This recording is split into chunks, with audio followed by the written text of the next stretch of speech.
Zovem se Boris Jalšić, iz Zadra sam student filozofije, imam 25 godina. Sa drogom sam počeo 1973. godine, prvo sa hašišem koji su pomorci donosili sa brodova u naš grad. Bilo nas je vrlo malo, možda 10-15 ljudi, tako je bilo u svim dalmatinskim gradovima, nije se ništa ni znalo o drogi. I tako, jedino preko tih pomoraca koji su donosili hašiš i marihuanu, pomalo smo počeli da ulazimo u taj svijet, tako iluzija da kažem. U to vrijeme sam išao u gimnaziju, prvi razred gimnazije i jedan dečko iz razreda me pitao da li bih probao taj hašiš. I probali smo, pušili smo nekakvi libanonski hašiš, međutim ja ništa nisam osjetio. Od tada je prošlo nekoliko godina, ja nisam uzimao toliko drogu koliko alkohol. Šta ja znam, bio sam u nekoj literarnoj grupi, pisao sam poeziju i volio sam da pijem. Ponekad bi pušio isto tako marihuanu. Međutim, negdje do 75. godine bio sam pretežno alkoholičar, da tako kažem. Tražio sam nešto, uvijek sam bio u nekakvom traženju, nekom neurotičnom traženju, bježanju od kuće. Majka mi je otišla 72. godine u Libiju, tako da sam odrastao na ulici. Stalno sam se svađao u školi, tražio neku svoju pravdu, tražio neku svoju istinu. I malo po malo to me vodilo i na ulice Europe, razne gradove. Obišao sam tako cijelu Europu, pola Afrike. Bio sam i u Turskoj. I tamo je najviše i počela ta moja odiseja kroz droge, Tamo sam probao najviše vrsta hašiša i tamo mi se to na neki način svidjelo. I tako sam počeo da ulazim u taj jedan krug koji se ide sve dublje i sve dublje. Kako uspjevaš, samo mi kažeš, da odiš na stopu za njega za droga? Pa majka mi je radila u Libiji, financijski sam bio dobro situiran i na taj način omogućila mi je da putujem. Tetka mi osim toga radi u Švicarskoj kao neuropsihijatar, tako da sam vrlo rano sam putovao po Europi i donosio neke svoje zaključke, preuranjene vjerujem.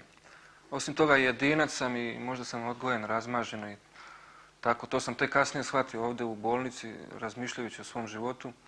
I to me sve dublje guralo u tu neku anarhiju, psihopatiju, bježanje u neki svoj svijet. Pokušao sam da nađem nešto, ni sam ne znam što, ali jednostavno to je nekakva inercija koja te gura sve dublje i ni sam ne znaš zašto. Mislim da čovjek sa 15 godina nije svjestan u što ulazi. Ja isto tako nisam bio svjestan, meni je to sve bilo lijepo i i ti idoli, i te rock glazbe i destruktivna poezija i razni kult ličnosti. Sve je to nekako bilo neka idolatrija koju smo mi počeli da vjerujemo. Kasnije sam počeo da uzimam 77. godine, morfijum sam probao, pa 78. godine LSD, koji sam kasnije progutao možda u 40 navrata. LSD sam smatrao drogom koja na neki način pospješuje ljudsku spoznaju. Ja sam tražio nekakav satori, nekakvo prosvjetljenje u tom LSD-u, naročito u halucinogenima. Međutim, pošto LSD na neki način ide zajedno sa opijumom, pošto je na neki način jako bolna droga, iscrpljuje čovjeka, to sam sve više uzimao i opijuma, konkretno makedonskog opijuma kojeg smo nabavljali na ilegalnom tržištu. U to vrijeme još nije bilo heroina, 77. godine. Zatim provalama u apoteke dolazili smo do veoma čistih droga. U to vrijeme nije bilo ni obezbijeđeno toliko te farmacijske ustanove. Lako smo dolazili do droge i stvarao se jedan sve veći broj, sve veći krug mladih ljudi koji su tonuli sve dublje u narkomaniju. Ja sam počeo da se bavim prodajom droge 78. godine. Obišao sam sve gradove u Jugoslaviji i nosio drogu iz jednog grada u drugi, jednu vrstu droge u drugi grad prodavao, tako da bih mogao na neki način da opstanem, da mogu da imam besplatno za sebe drogu. To me dovodilo normalno i u doticaj sa zakonom i tako sam 3 puta osuđivan. Jedan put u Švicarskoj, 78. godine i 80. godine u Jugoslaviji, sada 3. put ovdje u Makedoniji. Odvelo me i u ludnice, pošto sam 5 puta proveo po psihijatrijskim ustanovama, u sudnice, u zatvore. Mislim da je taj put trasiran i da svaki završava isto. Neki moji prijatelji su danas mrtvi, neki su poludjeli, mnoge djevojke su prostitutke. Svi od nas smo bili po zatvorima manje više i to po više puta. I svega toga ja sam izveo zaključak za samog sebe da moram da prekinem sa svim tim ako hoću da živim. Jednostavno, danas sam shvatio da je droga rat. Shvatio sam da je to jedan od najtežih ratova koji čovjek prolazi i ako uspije da pobjedi, stvarno je našao sebe. Ja sam danas sretan što mi je zajednica pomogla, jer imao sam možda još 6 mjeseci života, bio sam totalno marioneta u onoj zadnjoj fazi heroinomanije. Kasnije sam uzimao i heroin, heptanon, taj sintetički morfijum, panopin i sve vrste opijata, pošto više nisam jednostavno mogao da egzistiram bez droge. Ponekad kad ne bi imao droge, uzimao alkohol ili sedative. U suštini ja sam bio politoksikoman, uzimao sam opijum samo da bih bio normalan. Naknadno poslije toga sam uzimao alkohol, što ja znam, teški neki alkohol, mnogo kafe, mnogo nikotina, mnogo žena. Meni je svega bilo potrebno mnogo i to me i dokrajčilo normalno. Kad sam počeo sa opijumom imao sam 97 kg, bavio sam se sportom, vježbao sam karate. Međutim, u 8 mjeseci pao sam na 74 kg i dobio sam zaraznu žuticu. Kasnije sam sve više počeo da tonem u takvu jednu psihopatiju, u negiranje društva, svih moralnih vrijednosti i normi. Tražio sam neki svoj put, propagirao neki put droge, bio nekakav tamo vođa. Nabavljao tu drogu i smatrao da činim dobro, međutim, što sam više tonuo u drogu, shvatao sam da je to iluzija i da će se rijetko ko od nas izvući. 4. put kad sam bio u bolnici u Zagrebu, kod profesora Hudolina, pokušao sam da apstiniram. Apstinirao sam mjesec dana i kad sam izašao, međutim, opijum je opet bio jači od mene. Prva 3 puta nisam apstinirao, pošto sam upotrebljavao drogu i u bolnici. Jednostavno nisam mogao bez nje. Tako je bilo i ovaj 5. put kad sam završio najprvo u Beograd, pa u Tursku, pa sam se muvao tu po Makedoniji. Morao sam da nađem taj opijum, imao sam mnogo novca i jednostavno meni novac nije predstavljao ništa kao narkomanu. Ja ga nisam mogao ufiksati u venu. A morao sam da kupim opijum i tako sam lutao po selima Makedonije, po Kočanima, Velesu. Tu su me i uhvatili u Titovom Velesu i tu sam i zatvoren i osuđen na 18 mjeseci zatvora. A što te držao da prezaniš u Makedoniju? Trebao sam da kupim 2 kg opijuma u Titovom Velesu. Međutim, po moju sreću, eto, policija je uspjela da me uhvati. Ja u suštini više nisam mogao da bježim. Meni je jednom inspektor naš u gradu Zadru rekao: Boris, ti više nećeš moći da bježiš, ti bježiš 4 godine, mi ćemo morati prije ili kasnije da te zaustavimo. Sam ćeš shvatiti da to više ne vodi ničemu. I stvarno tako je bilo. Kad sam završio u istražnom tu zatvoru u Skoplje, film mi se počeo odmotavati unazad i počeo sam da promatram cijeli svoj život onako kako je tekao, da učim greške koje sam pravio i počeo sam da shvaćam što znači riječ narkomanija, ovisnost. Počeo sam da shvaćam da smo mi narkomani na neki način samo najradikalniji oblik trovanja koji vlada u jednom potrošačkom društvu, mislim narkomaniju u ortodoksnom smislu, da su tu one neke blaže faze alkoholizma, nikotinizma i prostitucije, šta ja znam, pornografije, svih onih nekih nagona animalnih koji vladaju u jednom potrošačkom društvu, pa tako i ni mi nismo pošteđeni. Mnogo sam putovao vani i vidio sam da je u Italiji i Holandiji situacija mnogo drastičnija i zato smatram da bi se kod nas moglo mnogo učiniti na tom polju u vezi narkomanije. Konkretno ja želim da na neki način pomognem svim onima koji su ušli u to, a nisu svjesni jer ih vodi nekakva inercija protiv koje ne mogu na neki način da se bore, pošto su odnosi koji vladaju u društvu pogrešno postavljeni. Svi teže nekom vrhu hijerarhija, jasno je ko teži gore uvijek pada dole. I ja sam shvatio to sada kada sam se izdvojio iz te cjelokupne mašine, da tako kažem, iz tih čmarova civilizacije, kako ja zovem gradove gdje se to sve odvija. Uspio sam da dođem do nekih svojih ubjeđenja i nekih stavova koji po mom shvaćanju meni omogućuju da kad jednog dana izađem da budem slobodan i angažiran mladi čovjek, da se borim. Mislim da će mi društvo i pomoći, pošto poznajem i upoznao sam u tom razdoblju mnogo intelektualaca, profesora i doktora koji su mi htjeli da mi pomognu i pomagali su mi. Ja nisam shvaćao da žele da mi pomognu, mislio sam da mi time odmažu, da mi ne dozvoljavaju da dođem do svoje istine. Eto, da kažem iskreno, ja tu istinu nisam našao u drogi, našao sam samo ludnice, zatvore, proganjanja, ulice, bolesti, smrti mojih prijatelja, preljube, prevare, pornografiju. Našao sam sve ono najgore, neki najdonji dio pakla, da tako kažem. I zato sam sad sretan što sam se iz svega toga izvukao, mislim, zato smatram na neki način da je to bilo nekako određeno, čak sudbonosno.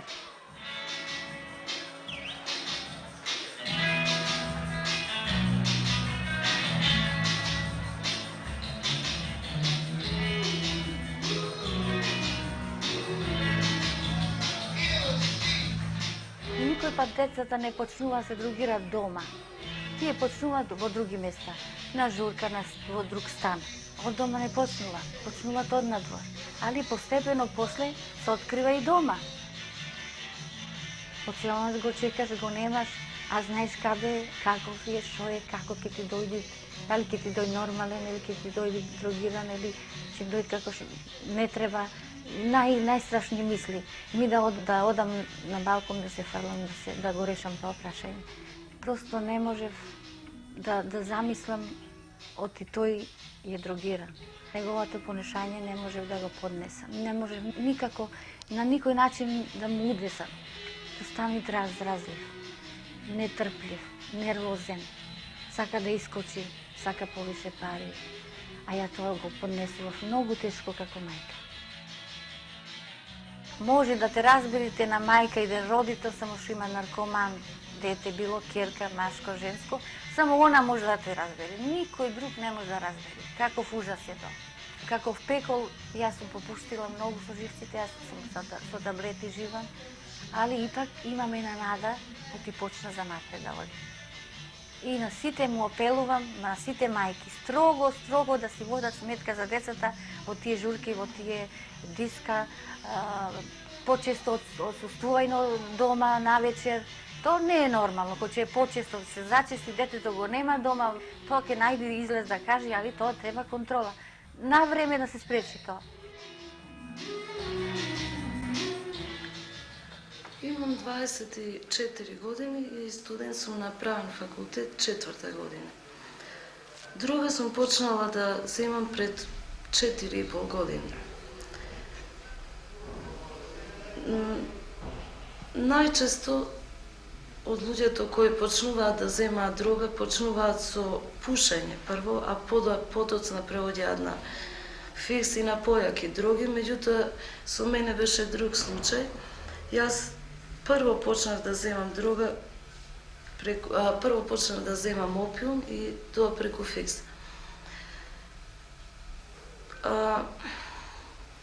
Кога би се прашала денеска зошто сум почнала да земам дрога, веројатно као прво би се наметнало од чиста радозналост. Меѓутоа, ако размислам малце подлабоко и ги согледам сите други околности и услови, знам дека не е тоа само чиста радозналост.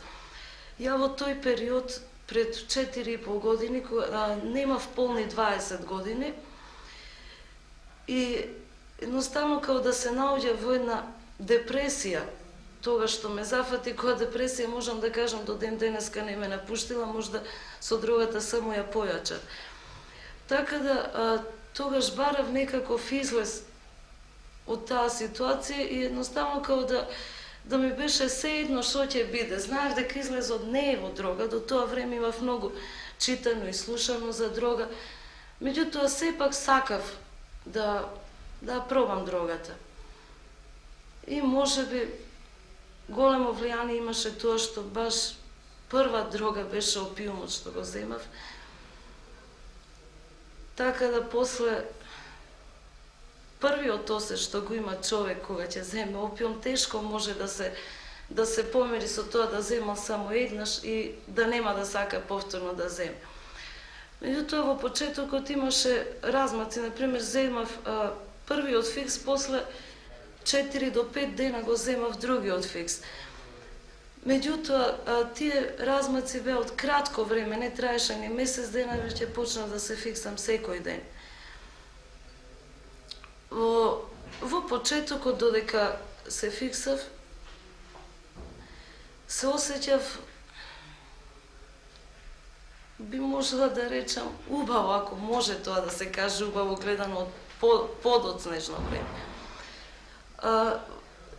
Човек на почеток него не може веднаш да укопча што е тоа што е осетот што го има кога ќе земе дрога, меѓутоа со тек на време се уходува во тоа, така да постепено почнува да ги сваќа сите предности што ги дава дрогата, ако би можело да се рече да е тоа некаква предност, бидејќи за кусо време се покажува што све дрогата е во стање да направи од човек. Во почетокот, додека земав тоа стање што се нарекува стонт, додека трае дејството на дрогата, траеше кај мене 8 до 10 часови, меѓутоа со секој ден се намалуваше се повеќе и повеќе, така да за неполни 2,5 до 3 месеца јас веќе не можев да осеќам никаков стон. Осетив дека стана вроб на дрогата, бев зависна.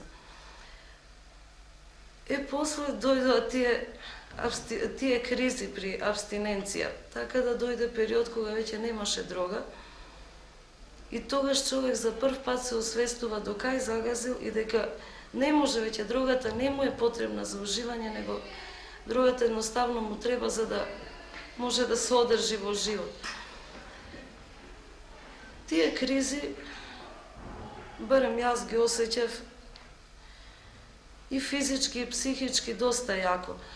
Физички пред се тие почнуваа со боломи во сите зглобови од телото, со потење, со ужасни главоболки, така да на крај се пренесат во психата, што не може тоа психичко стање при таа криза, тешко може да се опише. Ако човек не го осетил, тоа едноставно има распарување на како да се цепи целата личност во човекот, као секој делче од мозокот да се одделува и да се бори. Никако човек да воспостави таа целина, таа своја личност да ја најде. Тоа траело или до следното наоѓање на дрогата, или додека помине таа криза со тек на време. Често пати при тие кризи сум се обраќала до здравствени установи сум барала лекарска помош. Во некои моменти сум верувала дека ја барам таа лекарска помош за трајно да прекинам со дрогата, меѓутоа се испоставувало дека тоа била само моја варка или сите околу мене свесно сум ги лажела, ако ја не мислам дека било свесно. Во тој момент можда и сум верувала дека би можела да прекина. Ни кажа кои дроги употребуваш или си употребувала, меѓутоа кажи ни каде ги употребуваш, како ги употребуваш, со когу? Па, најчесто овие дроги сум ги употребувала дома и тоа почесто сама, а исто така и во друштво. Сме се фиксали по неколку души во стана, најчесто тоа било кај мене. Добро, кажи ни сега како се чувствуваш, како оди учењето, студирањето, како стојат работите дома со твоите домашните? Па сега, после 4 годишно земање на дрога, мислам дека работите се дојдени, сите работи во како домашните, така и со проблемот со учењето се дојдени до една крајна фаза. Затоа што се полошо одеше, полошо, така да сега сум дојдена до таа крајна фаза кога помош ми е неопходна. Односите, домашните односи се до тој степен влошени, што јас вака би рекла не наоѓам никаков излез самата да ги решам тие односи што настануваат дома со мајка ми, бидејќи живеам само со мајка. Проблеми имам исто така со учењето, додека сум била цело време одлична, скроз одлична ученичка, сум добивала секогаш првите награди, сега изгубив 2 години на факултет и осеќам во последно време дека не можам да учам и кога се трудам више не можам. Тоа знам дека е се последица на дрогата, дека мора да прекинам, мора еден период да помине, па кога би можела повторно да се вратам во тој нормален животен ток.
Во почеток открив кај девојчето моје дека е многу нервозно, не трпеше никого и сакаше стално да биде сама во соба, мене не ме примаше, стално се нервираше, ја не знае зашто.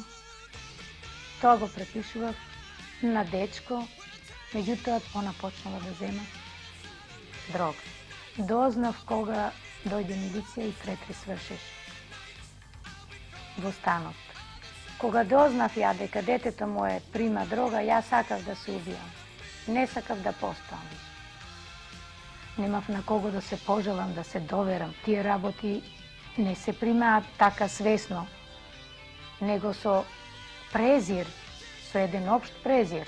И ради тоа се борев све сама. Во моменти кога имала криза девојчето моје, јас сум морала да ја дам помош.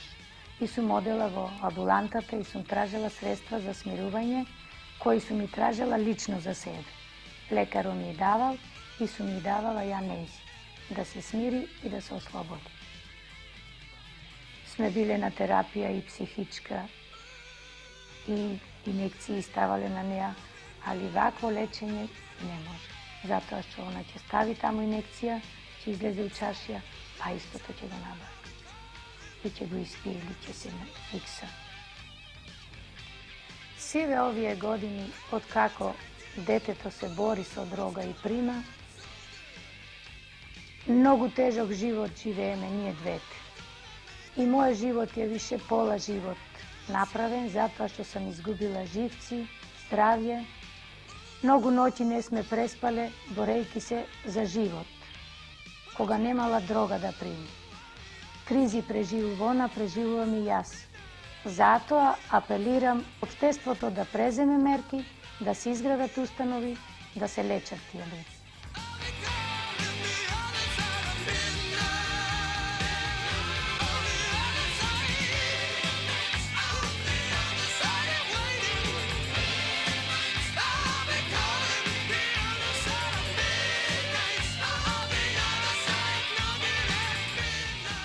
Зависноста од дроги или наркоманиите, како што популарно се наречуваат, во нашата република се појавија негде 70-тите години. Од тогаш наваму имаме се почест број на млади луѓе кои страдаат од ова заболување. Ние долго мислевме како во Југославија, така и во републиката, дека овој проблем е нешто што нема нас да не зафати, меѓутоа последниве години се убедуваме дека сме биле во заблуда. Зависноста од дроги во некои градови во Југославија е веќе алармантна. Во целата земја се цени дека има околу 10.000 наркомани, а во некои поголеми градови има знатен број на хероиномани, на лица кои се зависни од хероин, која се смета за најопасна дрога. Иако бројот во нашата република не е се уште така голем и загрижувачки, за жал, лицата кои што употребуваат дроги во нашата република се воглавном некаде околу 20 на години. 80% од лицата зависни од дроги кај нас се на таа возраст. Кога зборуваме за можноста за излекување на зависноста од дроги, можеме да спомнеме неколку податоци, било домашни, било од другите земји. Според Светската здравствена организација, бројот на лицата зависни од дроги, односно процентот кој успешно се излекувал е околу 13%. Нашиот автор Букелич соопштува процент од 21%, а група белгарски автори тврди дека околу 90% од лицата зависни од дроги една година после завршувањето на лекувањето во диспанзер пак почнуваат да употребуваат дроги. Од сето тоа може да се заклучи дека успехот во излекувањето не е задоволувачки, меѓутоа мора да знаеме дека исходот на зависноста од дроги, односно позитивното решавање, не е во рацете на здравствената служба, туку дека тоа е секако задача и зависи од широката општествена организираност. Што се однесува за здравството, мислам дека во нашата република тоа се уште не е соодветно организирано за да се соочи со овој проблем, бидејќи пред се форсира болничкиот пристап на лекувањето на лица зависни од дроги. Така, например, нашата болница работи и лекува лица зависни од дроги, односно наркомани. Меѓутоа, установите кои треба да се занимаваат со лекувањето на лица зависни од дроги треба да бидат од поинаков тип, тоа треба да бидат отворени мултидисциплинарни установи во кои ќе учествуваат голем број на профили, да бидат сместени во град и да бидат ослободени од стигмата, од обележеноста на душевна болница. Имам 25 години, со дрогата почнав да се занимавам, да ја употребувам пред 6 години.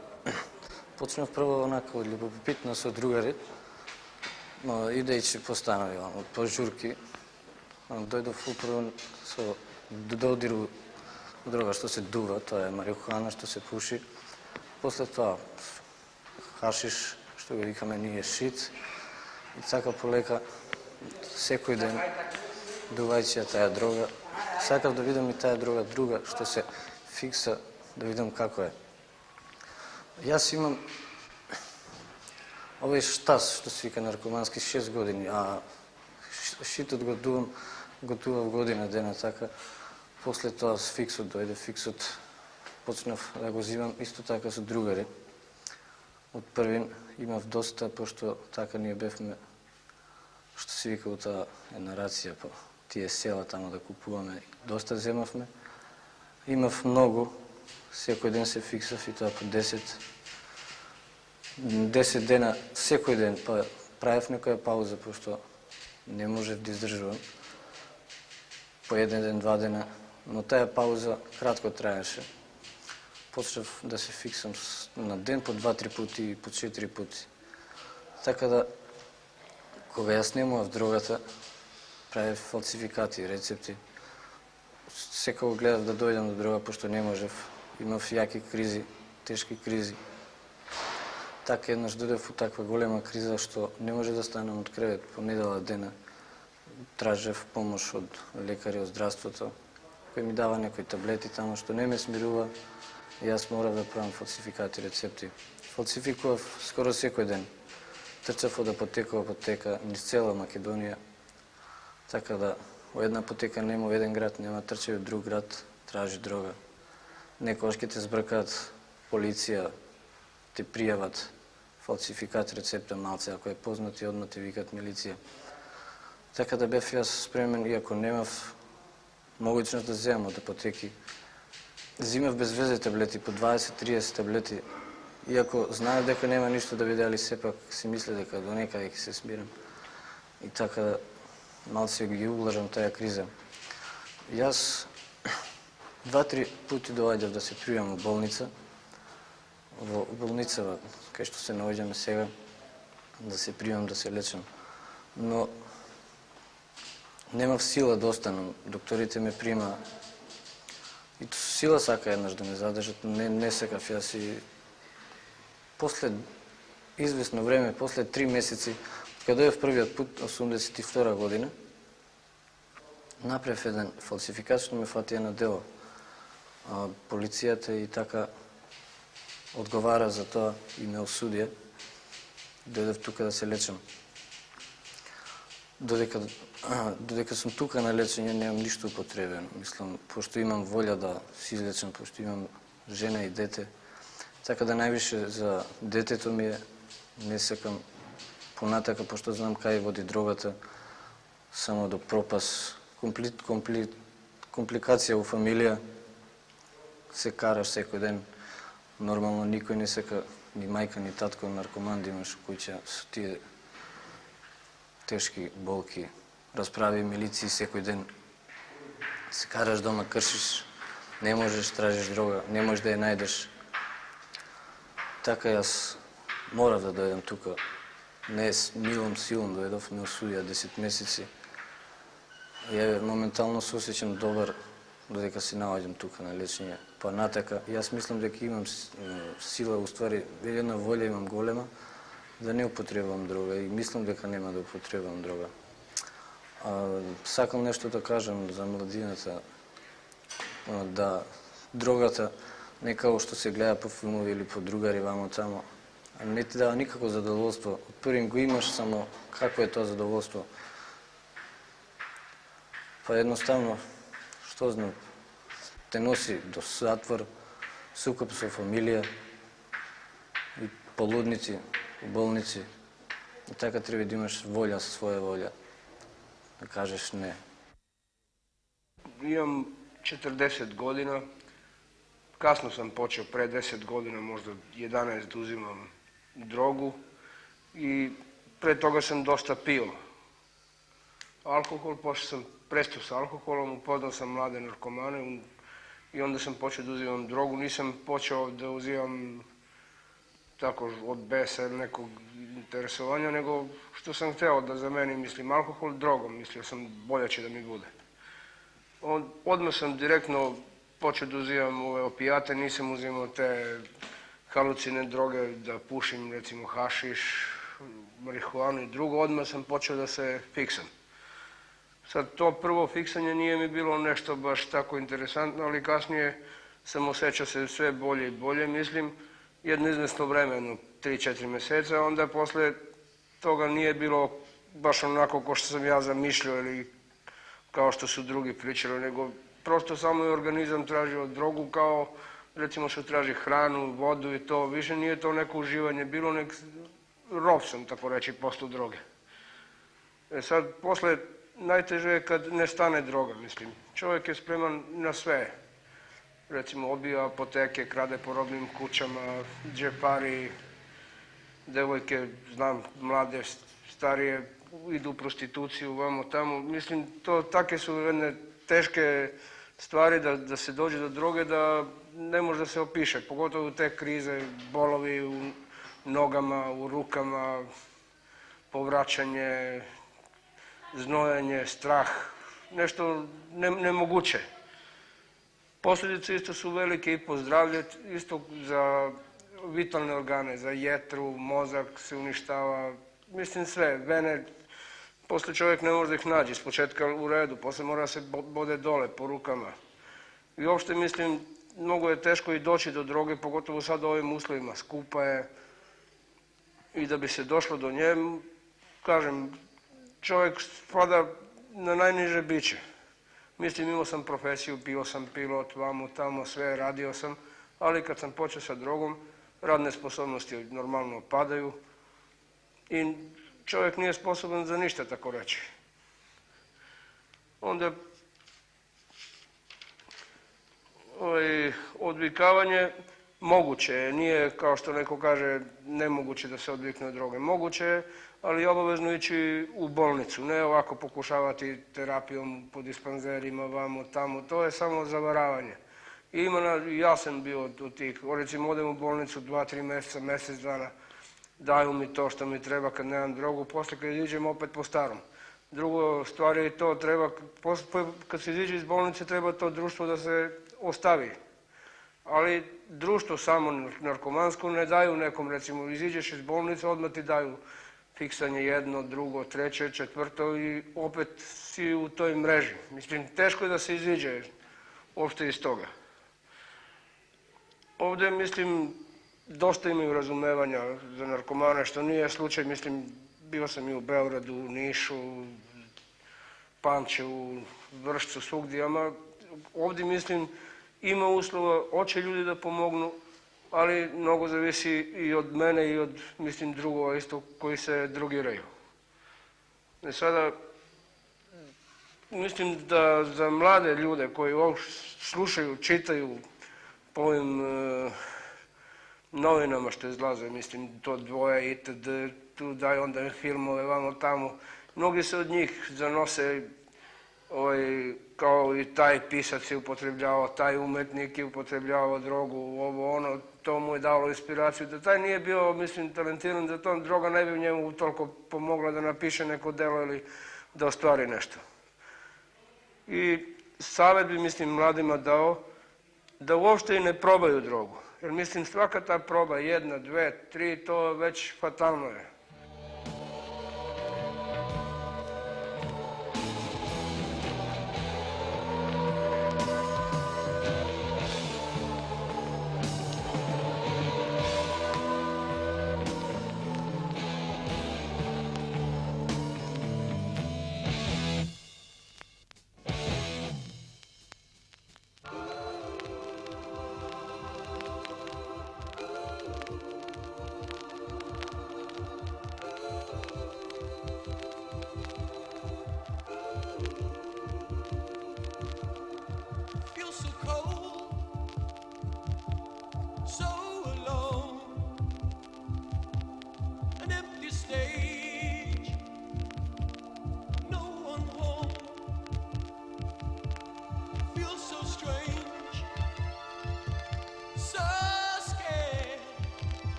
To je jedna godina, nemam pred koliko godini beše su od komšijite tu deca otidao na more.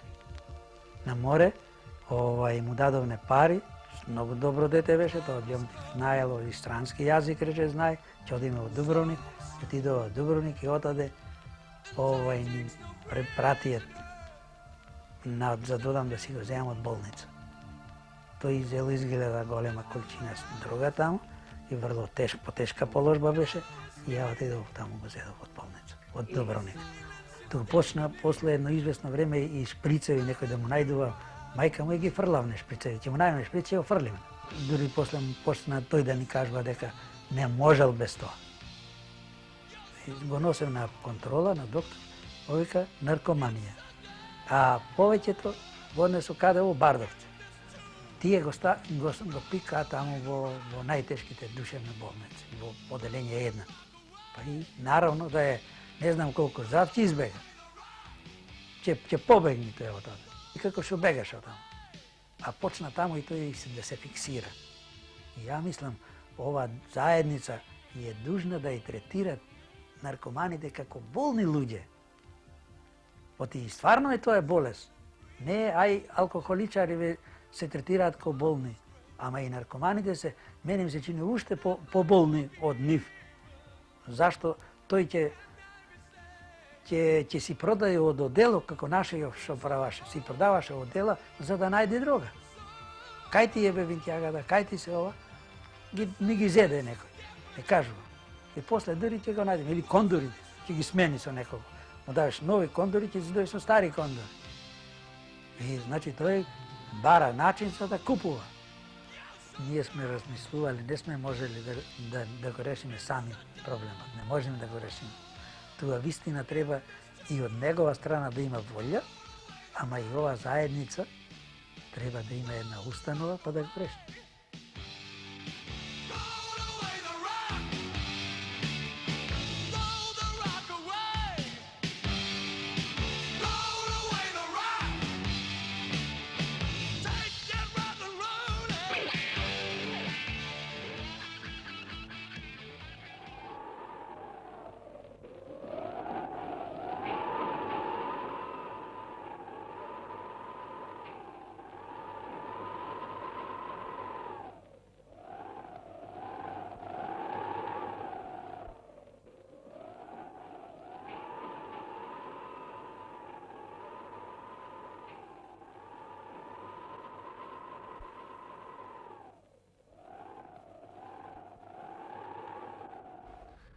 Според податоците за видот на дрогата со која лицата за прв пат доаѓаат во допир, можеме да кажеме дека најзастапени се полесните видови на дрога, поточно марихуаната. Исто така присутен е и хашишот. Тоа се дроги кои што се добиваат од индискиот канабис. Меѓутоа, ова присутен е посебно во нашата земја опиумот, односно катранот, како популарно се наречува, а покрај тоа наркоманите чинат напори до дрога да дојдат преку провални кражби и преку фалсификување на рецепти, најчесто до наркотични лекарски средства со кои што фактички го започнуваат својот пат кон дрогата, Покрај на ваков начин, забележени се случаи на садење на марихуана на помали парцели, како и садење на марихуана во садници, односно во сакции. Инаку, според откриените случаи на шверц, на криумчарење со опојна дрога, може да кажеме дека Скопје се повеќе станува центар транзитен на транспорт од Блиски Исток кон Западна Европа. Така, во текот на 1981 година, реализиран е случај на тројца сторители од Скопје кои што се организирале да транспортираат опојна дрога, посебно опасна опојна дрога, хероин, од Блиски Исток, Турција кон Италија. Начинот на кој што намеравале да спроведат својата намера е во возилото на еден од сторителите да вградени се во специјално приготвен бункер за таа прилика, односно во резервоарот од возилото, 6 килограми посебно опасна дрога хероин. Меѓутоа, приликом обидот да дрогата е изнесат надвор во Италија од службата за јавна безбедност во град Скопје, фатени се и случајот е окончан со поднесување на кривична пријава и истите се наоѓаат на издржување ефективна казна затвор. Во текот на 1982 година беше забележан случај да 4 сторители од Скопје, Радовиш и Свети Николе се здружиле и вршеле откуп на сиров опиум катран, со цел да истиот потоа го преработат во морфиум база и понатаму тоа го транспортираат, односно го пребацат во Западна Европа. Ова го сториле во прирачна лабораторија на еден од сторителите во градот, односно во така наречено возило фургон. Тука ја сместиле својата лабораторија со сите прирачни инструменти и преработиле 13 килограми сиров опиум за да добијат 1 килограм морфиум база, која при обидот да ја транспортираат во Италија, фатени се од наша страна. Приликом ова запленети се уште 18 килограми сиров опиум, а против сторителите Органот за внатрешни работи поднесе кривична пријава и истите осудени се на казна затвор. Овие реализирани и други случаи покажуваат дека во Скопје постои организиран шверц со опојни дроги и дека некои шверцери се оддаваат на криумчарење, односно замешани се со меѓународни криумчарски канали за шверц со опојна дрога. Инаку во борбата за што поуспешно да се сузбие наркоманијата, не изостанува соработката на Органот за внатрешни работи со останатите општествени институции и органи, кои непосредно се заинтересирани за сузбивање и попречување на ова крајно општествено негативна појава.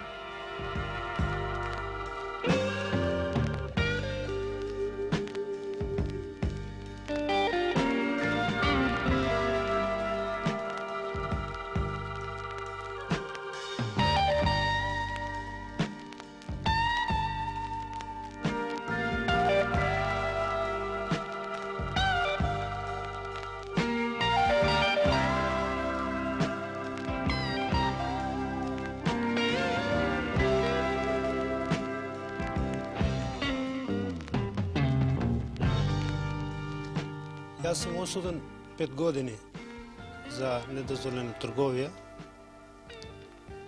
И то, да ви кажам случајот,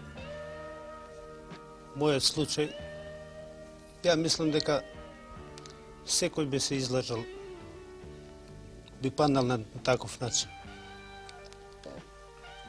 Веќе 22-3 години имам работен стаж и баш таа вечер, идејќи на работа, јас паднав. Инспекторите ме заставија у колата. Ми најдаа дрога, односно кило. Јас се упознав со него у Турска. Он ме шеташе таму. Имам бажанци, фамилија таму. Еве те едно најлонче, нека седи кај тебе, ако сакаш. За едно 2-3 дена, преку сила 3 дена ќе дојам ќе го зеам. Ни најмалку не ме отиде паметот дека ја тоа се мислев дека некој сребрен нитрат. И тоа е најголема грешка кај мене што не го прашав ја што е тоа. По излегување од затворот, тоа, наискрено да ви кажам, јас нисам го знал тоа што е, али тек сега од дента што паднав во затвор, тек сега знам што значи тоа. Тоа сум го рекол и ќе го речем дека ќе бидам увек против тоа. Ја не знам како да ви кажам. Осуден сум 5 години, али за мене, Бога ми, тоа значи не 5 години, него 30 години, пошто и децата ми се осудени. Не сум само ја. Осуден сум на 4 години затвор за као посредник на раструјање опојна дрога и опојни дроги, мислам.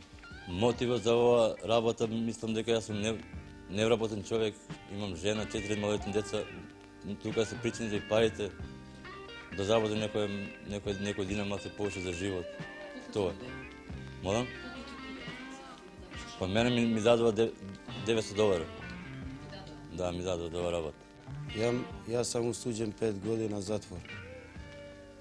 Јас за ово дело што сам направио, тоа наивно сам пал у затвор, што нисам знал о чему се ради, него он ми е даде едну кесичку, што пише ту прашак за прани, беше то.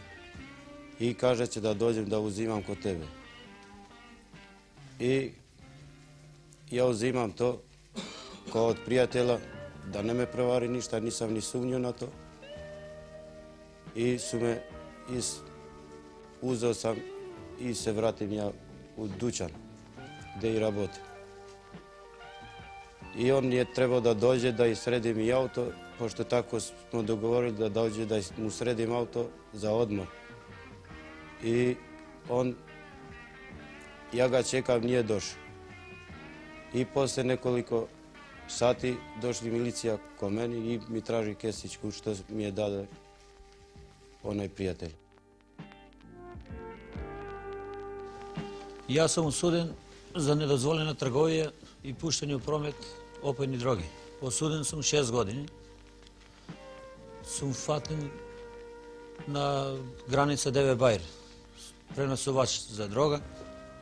Ja sam ubacen така, незапознаен съм со дрога. Ден денеска не съм видел што е дрога.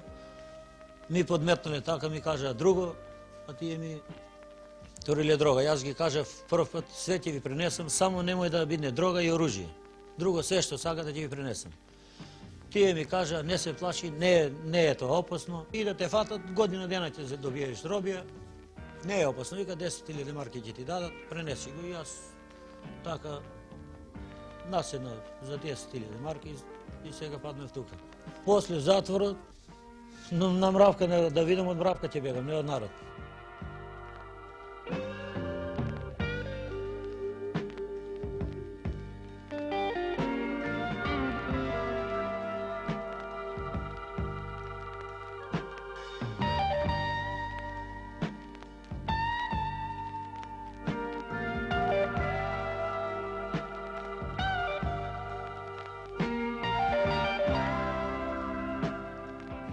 Ниеден од овие луѓе кои доваѓаат на пократок или подолг период во поправна институција не доваѓаат директно. А тоа значи дека се истрошени сите социјални и медицински можности да им се помогне во надворешни услови. Неминовно се поставува прашањето колку е блиска зависноста и криминалот. Знаете, кај некои луѓе задоволството не бира начин на кој ќе биде реализирано. Оттука е разбирливо дека во потрага за блаженството ваквите луѓе ги прескокнуваат друштвените и морални норми, а тоа значи неминовен конфликт и со законот. Едно друго прашање кое можеме да си го поставиме, а тоа е дали профилот на овие луѓе кои што се тука во казнено поправен дом и профилот на оние луѓе кои што се навоѓаат на лекување во душевни болници или специализирани болници е ист или има разлика? Секако дека има разлика. Можеме да кажеме дека хроницитетот, долготрајноста на заболувањето, неподлежноста на корекција на нивното поведение, наметнува императивно заштита и тука да се разбереме, не смеам да бидам сватен дека овие луѓе се фрлени и отпишани. Наспроти тоа, тоа е уште еден обид на друштвото да во нови услови на живење се обиде да им помогне на овие луѓе да го решат или разрешат својот проблем кој на неколку пати не успеале да го решат во други установи или надвор во средината. Во секој случај говориме за еден однапред приготвен програм на социјална рехабилитација, на реедукација, на медицинска помош и, ако сакате, психолошка помош. Кога говориме за психолошка помош, тогаш говориме за еден психотерапеутски приод, а еден од тие методи е i terapija, така наречена терапија во реалноста, што со себе носи можне интензивен ангажман, како од страна на терапеутот, така од страна и на личноста која ја третираме. Ова може би на прв поглед звучи едноставно, но тука се среќаваме со проблемот на мотивираноста, со проблемот на веќе вградени нездрави однесувања и секако со лошата структура на личноста.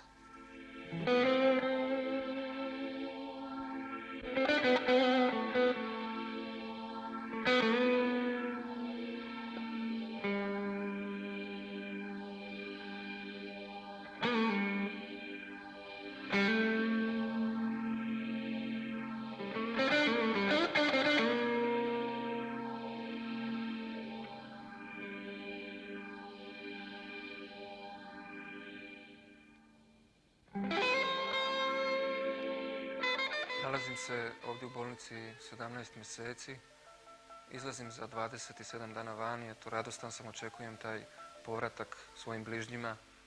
Bio mi je otac tu, razgovarao sam s njim, prilično dobro mogu da komuniciram sa ljudima, pišem razna pisma nekim doktorima, tako profesorima. Osjećam na neki način, ponovo se osjećam integriran, ponovo se osjećam sretan, ponovo sam počeo kažem da se smijem nakon 5-6 godina, da se bavim sportom, košarkom, da pomalo vježbam i karate ponovo, što ću nastaviti kad izađem, vratit ću se na fakultet, počet ću pravim putem, onim putem koji sam u suštini trebao da prođem prije 10 godina, ali eto, 10 godina mi je bilo potrebno da shvatim da ovaj put ne valja.